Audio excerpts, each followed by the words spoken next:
में व्यवस्था है उसको नहीं मानने वाले लोग हैं। ये भारतीय जनता पार्टी के लोग जो बहाना ले रहे हैं कि वहां पर आपको बिच्छू दिखाई दे जाते, अगर इन्हें इतनी ही चिंता थी बिच्छू की तो सफाई क्यों नहीं कराई उन्होंने? इस म्यूजियम का रखरखाव क्यों नहीं किया? इस बिल्डिंग को पूरा क्यों नहीं किया? लेकिन अपने लोगों को उन्हें लाभ पहुंचाना था। 70 करोड़ रुपए इसके सैंक्शन हुए हैं। समय समय पे हम लोग अखबार में पढ़ते हैं कि ये बिल्डिंग पूरी की जाएगी। किसी ने पीआईएल भी की, एक वरिष्ठ पत्रकार ने पीआईएल भी की, तो सरकार ने भी एफिडेविट लगाया और सुनने में आ रहा है ये बिल्डिंग वो पूरा करना चाहते हैं। लेकिन इधर ये सुनने में आ रहा है कि ये बिल्डिंग बेचना चाहते हैं। जैसे और इन्होंने बड़ी बड़ी चीजें लखनऊ की बेची हैं। उदाहरण के लिए बहुत सारे यहाँ साथी ये नहीं मानते होंगे कि जो प्लासियो मॉल है वो समाजवादियों का और सरकार का बनाया हुआ है। जो सबसे सुंदर मॉल था, अच्छा मॉल था, दिल्ली में भी ऐसा मॉल नहीं होगा। ये सरकार का मॉल था, सरकार का शॉपिंग कॉम्प्लेक्स था। उसको सरकार बनते ही बीजेपी ने बेच दिया। किसान बाजार था वो बेच दिया, स्टेडियम का नाम बदल दिया। हम समाजवादियों ने जो बिल्डिंगें बनाई, चाहे कैंसर स्ट्रीट हो, किसी समाजवादी नेता के नाम पर नहीं रखा, ना प्रतिमा लगाई। लोक भवन में कभी भी किसी की प्रतिमा हम लोगों ने नहीं लगाई, लेकिन लोक भवन में भी इन्होंने प्रतिमा लगा दी है। तो ये तो यही परंपरा जारी करना रखना चाहते हैं कि आज हम आपके महापुरुषों को सम्मान नहीं करने दे रहे हैं, कल आपकी सरकार बन जाए तो आप भी महापुरुषों को सम्मान मत करने दो। तो ऐसे लोग लोकतंत्र को मानने वाले लोग नहीं हैं। और जेपीएनआईसी बिल्डिंग जब कभी समाजवादियों को मौका मिलेगा बनेगी, पूरा किया जाएगा। और ये कब तक लगा के रखेंगे टीन शेड? 1 दिन, 2 दिन, 3 दिन, 1 हफ्ता, 6 महीना, 2 साल बाद तो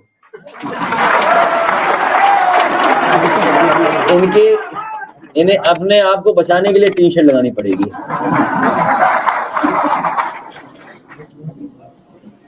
मैं अपने कार्यकर्ताओं को बधाई देता हूं कि नवरात्र के त्योहार की परवाह किए बिना जो लोग थोड़ी बहुत पूजा करके आ गए हैं, लेकिन बहुत सारे लोग पूजा नहीं कर पाए हैं।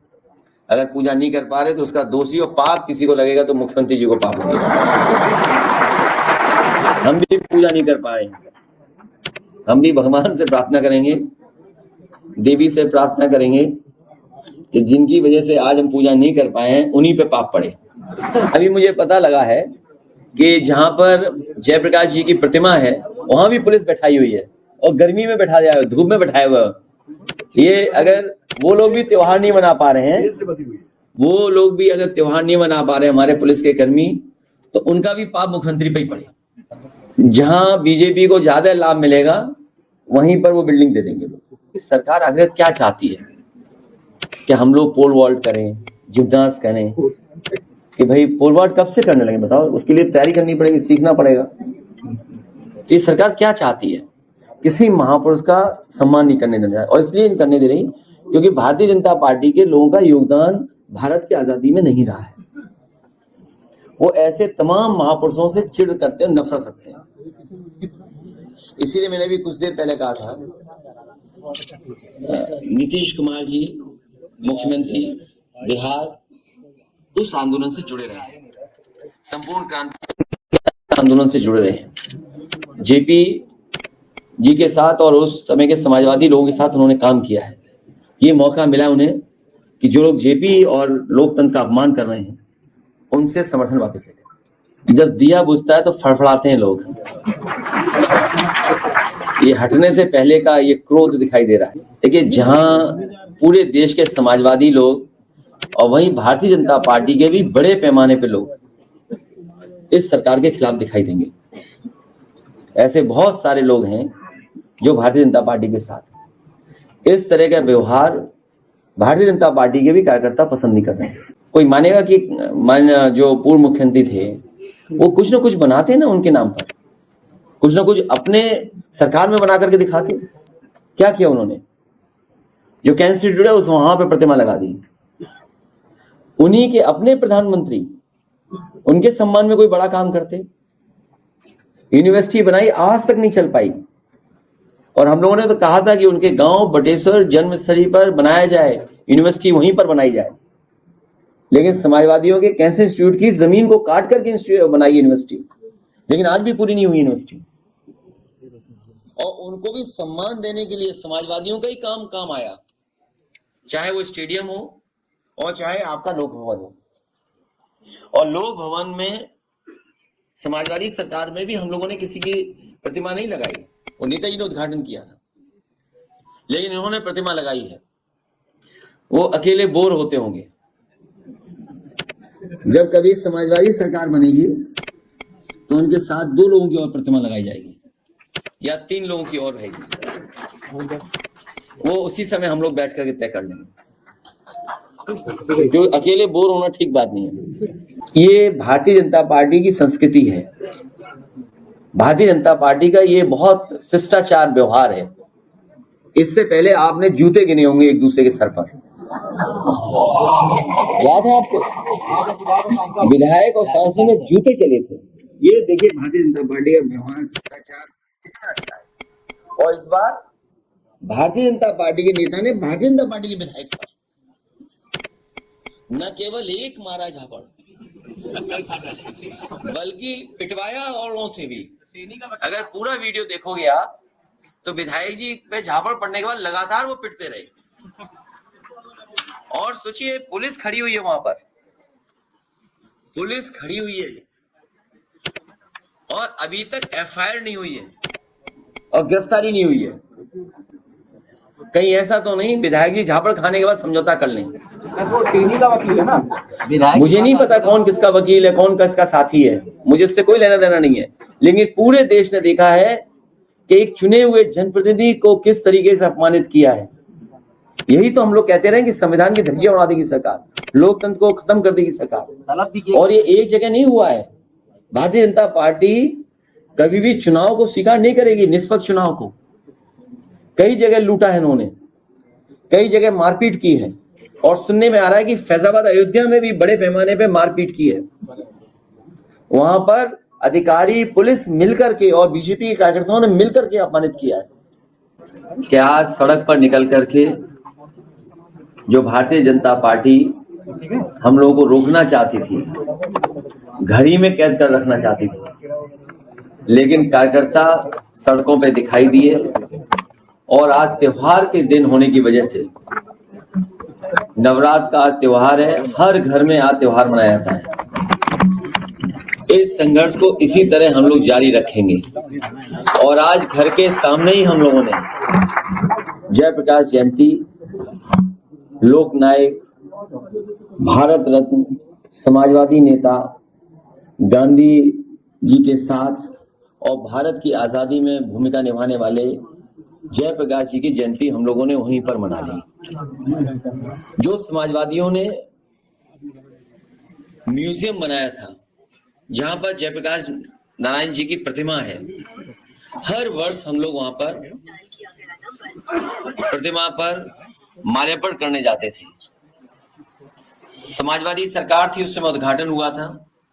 नेताजी के साथ साथ बहुत सारे समाजवादी नेता उस दिन आए थे और सोशलिस्ट म्यूजियम का उद्घाटन हुआ था।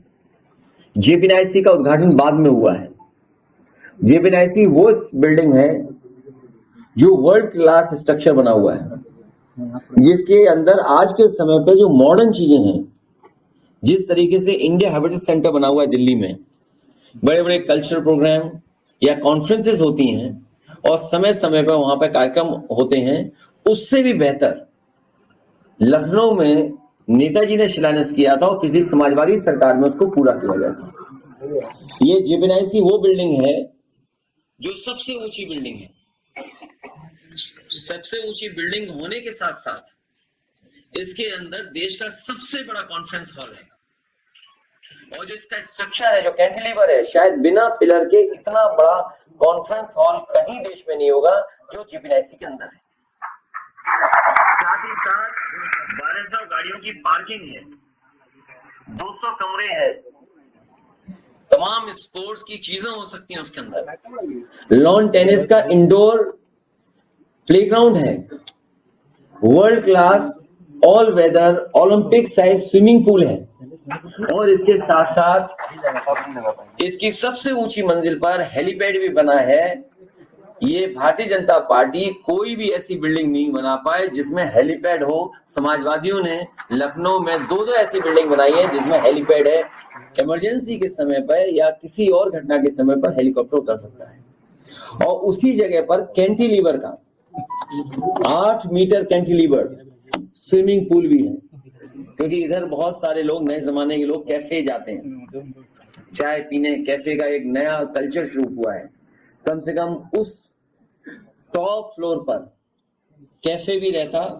न केवल बिल्डिंग के ऊपर आप बैठ सकते थे बल्कि पूरे लखनऊ को देख सकते थे और रिवर फ्रंट आपको देखने को मिलती। साथ ही साथ जनेश्वर मिल्स पार्क और लोहिया पार्क देखने को मिलता आपको।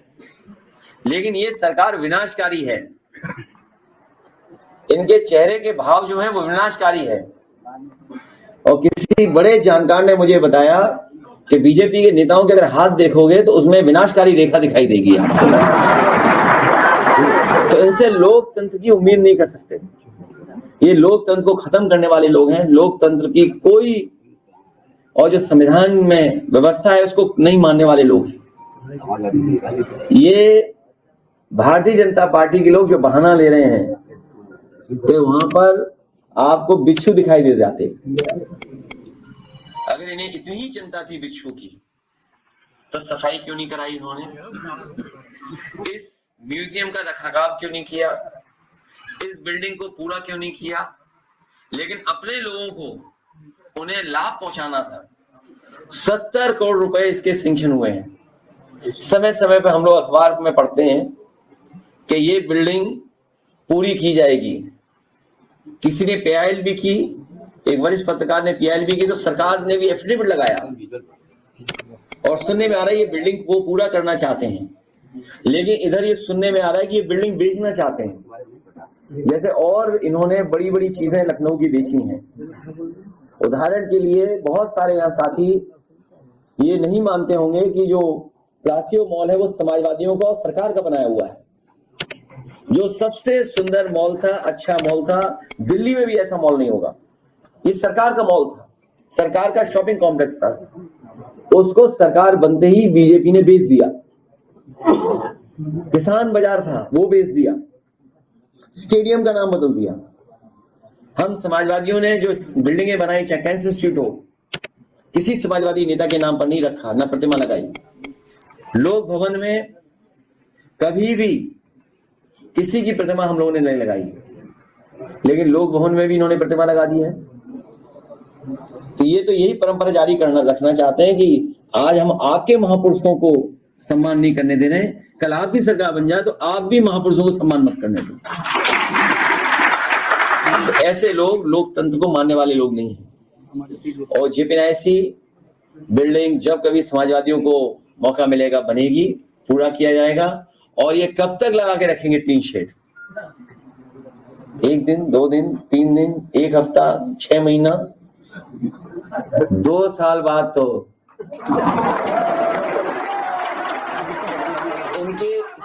इन्हें अपने आप को बचाने के लिए टीन शेड लगानी पड़ेगी। इसके प्रायोजक हैं एडवांस कंप्यूटर, निकट इंडियन बैंक, बूढ़नपुर, आजमगढ़। यदि आप अपनी बच्चे को कंप्यूटर की उत्तम शिक्षा देना चाहते हैं तो तुरंत संपर्क करें।